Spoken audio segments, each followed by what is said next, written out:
Sementara itu, Kementerian Pemberdayaan Perempuan dan Perlindungan Anak berharap pelaku pemerkosaan dokter residen terhadap keluarga pasien dihukum seberat-beratnya. Sementara itu, kuasa hukum korban menilai pengawasan rumah sakit sangat kurang terhadap dokter PPDS yang bertugas.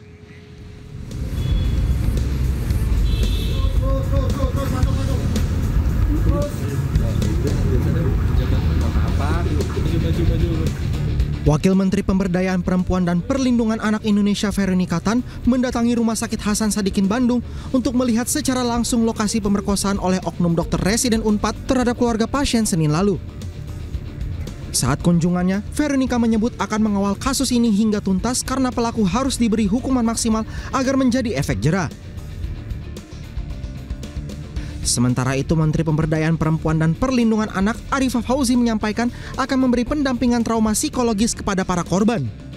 Kami sudah melakukan koordinasi dengan Dinas P3A setempat. Saat ini sedang melakukan pendampingan layanan. Kami berusaha memberikan layanan yang maksimal untuk korban. Kemudian yang kedua, kami juga sudah melakukan koordinasi dengan aparat penegak hukum agar kemarin diwakili oleh Bu Wamen diberikan sanksi seberat-beratnya yang memberikan efek jera. Terkait hal itu, kuasa hukum korban Ruli Panggabean menemui penyidik Polda Jawa Barat untuk memastikan hak-hak korban terpenuhi. Dia pun berharap ada potensi korban mendapat hak kompensasi dari rumah sakit akibat insiden ini. Saya sih akan memastikan bahwa hak-hak dia tidak terabaikan, ya, termasuk hak-hak pendatanya. Nah, tuntutan tadi saya sudah buka sedikit kepada Direktur SHS untuk coba berpikir untuk apa yang bisa diberikan kompensasi pada mereka. Tapi tadi alhamdulillah Direktur SHS sudah menyatakan tegas-tegas siap bertanggung jawab untuk dan lain sebagainya. Tidak semua free, nggak ada biaya dan lain bentuk. Ruli menilai pengawasan rumah sakit sangat kurang terhadap dokter PPDS yang bertugas. Hingga kini, kondisi korban masih mengalami trauma pasca peristiwa terjadi. Tim Liputan iNews melaporkan.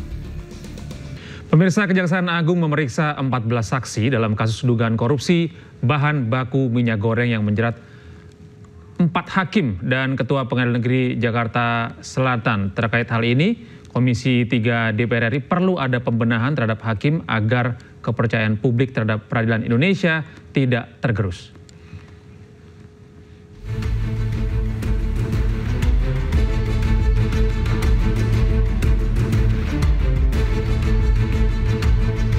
Kejaksaan Agung terus mendalami kasus suap jual beli putusan yang menjerat 3 hakim dan Ketua Pengadilan Negeri Jakarta Selatan.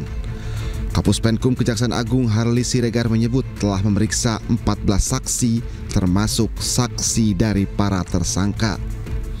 Kejagung juga akan memanggil pihak terkait untuk mengungkap kasus ini. Memang tentu penyidik dalam hari-hari selanjutnya akan merencanakan pemanggilan ya pihak-pihak terkait untuk membuat terang dari tindak pidana ini. Namun ini kan baru beberapa hari dan saat ini penyidik masih melakukan pendalaman penggalian keterangan dan mencocokkan dari keterangan yang satu kepada keterangan yang lain terhadap saksi maupun tersangka yang sudah ditetapkan. Itu. Bapak, tadi ada seorang tersangka keluar dari mobil tahanan kemudian masuk ke gedung Kartika, itu tersangka siapa yang diperiksa hari ini? Ya, kalau tidak salah itu AR ya. Pengacara ya Pak ya? Pengacara ya?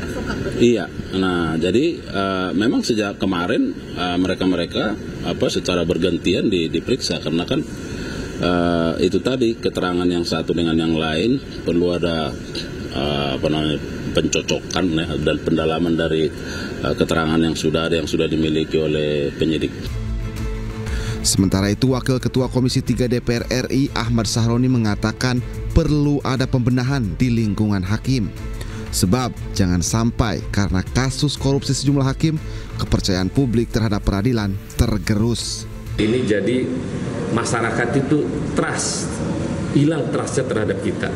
Nah, dari sini inilah bentuk kerja berat dari pemerintahan baru yang baru beberapa bulan ini, dan mudah-mudahan ini menjadi perhatian kita bersama dan teman-teman terus mengawasi apa yang menjadi kekurangan dari apa yang ada sekarang ini. Sebelumnya, Kejaksaan Agung menetapkan 7 tersangka dalam kasus dugaan jual beli putusan dalam perkara korupsi bahan baku minyak goreng. 3 diantaranya merupakan hakim dan 1 ketua Pengadilan Negeri Jakarta Selatan.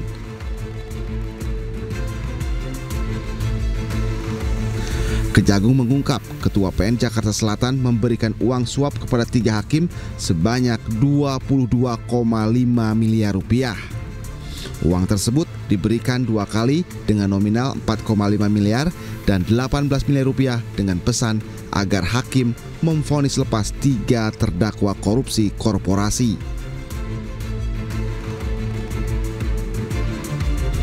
Kini 7 tersangka telah ditahan di Rutan Salemba. Tim Liputan iNews melaporkan.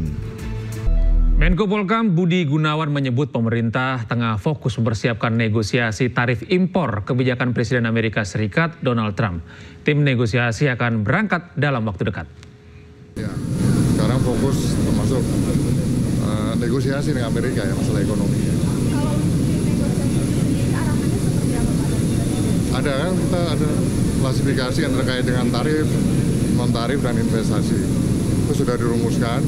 Jadi ada tim dalam waktu dekat akan berangkat. Cukup ya. Anda masih bersama kami di iNews Prime. Pemirsa, viral di media sosial Agus difabel menikah dengan pujaan hatinya. Namun pihak keluarga membantah Agus hanya melakukan tunangan.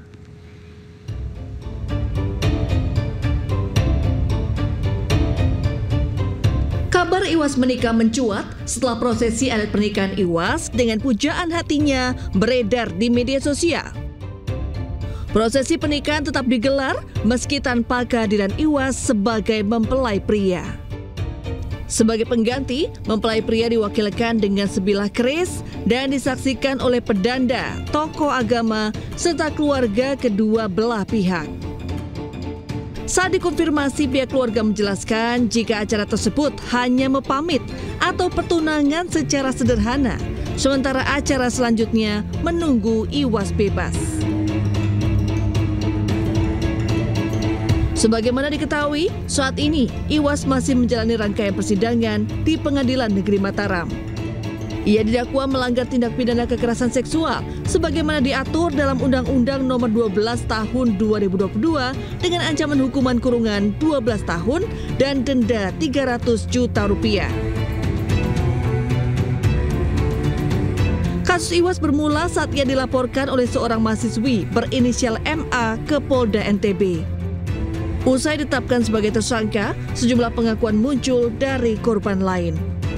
Total ada 15 orang yang disebut menjadi korban pelecehan oleh pria disabilitas tersebut.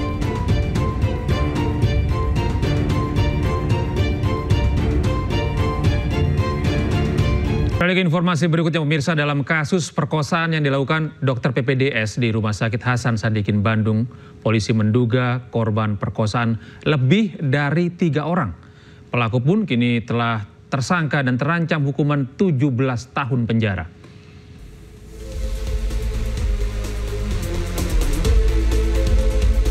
Priguna Anugrah Pratama, dokter residen anestesi Universitas Padjadjaran Bandung, resmi ditetapkan sebagai tersangka kasus pemerkosaan. Polda Jawa Barat menjerat pelaku dengan pasal berlapis Undang-Undang Tindak Pidana Kekerasan Seksual dengan ancaman hukuman 17 tahun penjara. Perbuatan kejinya terungkap dari laporan yang dibuat oleh korban FH, anak dari seorang pasien di Rumah Sakit Hasan Sadikin Bandung.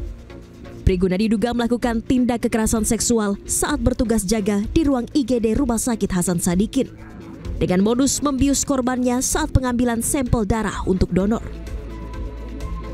Dari hasil penyidikan, polisi kemudian mengungkap jumlah korban pemerkosaan dokter cabul ini bertambah tak hanya 1 orang, melainkan 3 orang. Selain anak pasien, pelaku juga diduga mencabuli 2 pasien Rumah Sakit Hasan Sadikin dengan modus yang sama. Dua-duanya bukan pasien. pasien itu di peristiwa yang berbeda dan juga korban berbeda, waktu yang berbeda.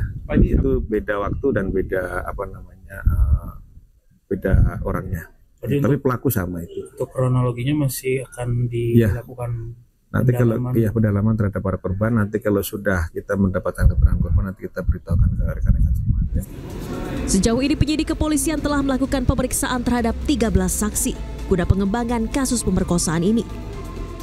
Polisi juga telah melakukan olah TKP lanjutan untuk mengumpulkan barang bukti dan sampel swab dari tempat kejadian perkara di ruang perawatan pasien. Dari Bandung, Jawa Barat, Tim Liputan iNews melaporkan.